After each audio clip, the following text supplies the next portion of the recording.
been 1 year since the Supreme Court overturned Roe v. Wade.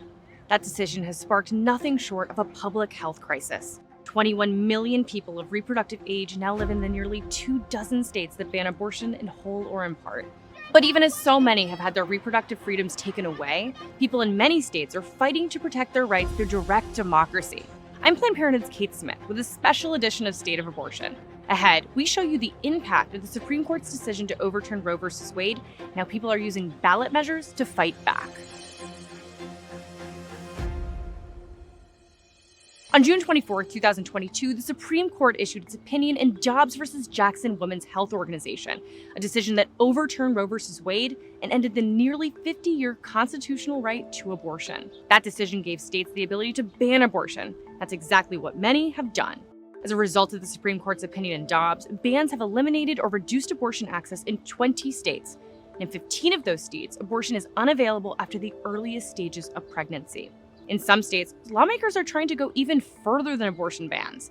Anti-abortion rights politicians have advanced laws that attempt to limit things like travel, free speech, and privacy, all as it relates to abortion access. As of early May, state lawmakers had introduced more than 340 such bills this legislative session, more than any other year on record, according to the Guttmacher Institute. Those restrictions are at odds with public polling.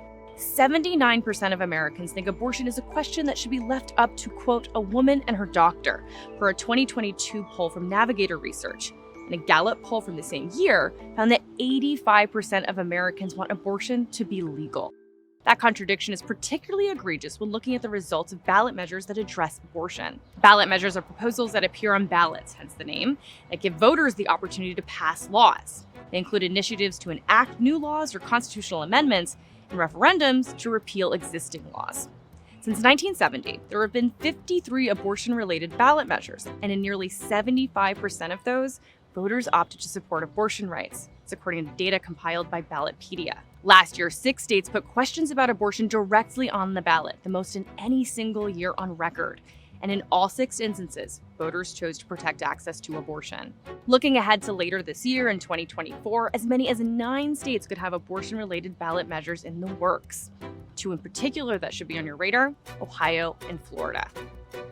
Though abortion was banned around 6 weeks immediately following the Dobbs decision in Ohio, today abortion is legal in the state up to 22 weeks. To make sure it stays legal, Ohioans for Reproductive Freedom, led in part by Planned Parenthood Advocates of Ohio, is working to place a constitutional amendment on a statewide ballot. But anti-abortion rights lawmakers are trying to make the amendment much harder to pass using their own ballot initiative. We travel to Ohio to learn more. Many of us have heard that there's a ballot initiative happening. Yes? Yeah. Fantastic. Earlier this month, community organizers like Alana Bell, Director of Constituency Organizing for Planned Parenthood Advocates of Ohio, gathered in Cleveland to discuss ballot measures and the state of abortion. Can we just get a few words on what the actual status of abortion access is here in Ohio? The process to have an abortion in Ohio requires 2 appointments. It is part of those regulations to make abortion access a little bit more difficult. Confusing on purpose. When Dobbs fell, we anticipated having some time before we would lose abortion access, but we lost abortion access that day. That day? Yes, the same day. Wow. Since then, abortion access has been restored in the state.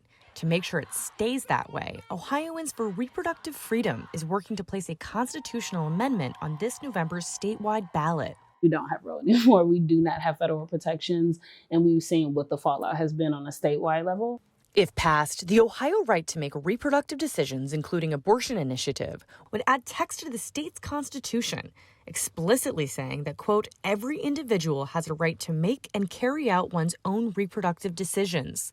That would include things like contraceptives, fertility care, and abortion. The November ballot initiative is super important for Ohioans because it gives us an opportunity to put the decision of reproductive freedom back in our own hands, as opposed to letting legislators decide whether or not we should have abortion access. But anti-abortion rights politicians have their own ballot initiative that, if passed, would make the success of the constitutional amendment difficult. The timing of the August 8th election is really, really important because it is a direct response to the reproductive freedom ballot initiative that we are working on. In a special election in August, people will be asked whether the constitutional amendment should require 60% of the vote to be successful, an increase from the current 50%. Bell says the 60% figure isn't an accident. 70% of people in Ohio believe that reproductive freedom is a necessity, believe that abortion should be accessible to people, but we have never in the history of the state seen any ballot measure pass at 60%. Any ballot measure? No. Not just abortion-related ones, all of them. It is a direct attack on our democracy. It is a direct attack on our vote. Bell hopes that shedding light on the August election will help people understand the intersectionality of reproductive rights. If we are able to align on abortion access, then we should be able to get other folks in line with some of these other pressing issues that are coming up. Ohioans for Reproductive Freedom has until July 5th to collect more than 400,000 signatures from at least 44 counties for the constitutional amendment to appear on the November ballot. And in Florida, organizers are raising money and collecting signatures to put their own constitutional amendment on the 2024 ballot. If successful, it would block the state from banning abortion before fetal viability, which would undo the state's current 15-week abortion ban and block the 6-week ban passed by state legislators. Even though ballot measures are one of the most direct ways that voters can participate in democracy, not every state gives voters that opportunity. 26 states plus Washington, D.C. have at least one form of statewide citizen-initiated ballot measure, but in others, citizens rely on their elected officials to pass laws that reflect the needs of their state residents. The fight isn't over yet, but we're in this together, and when we fight together, we win.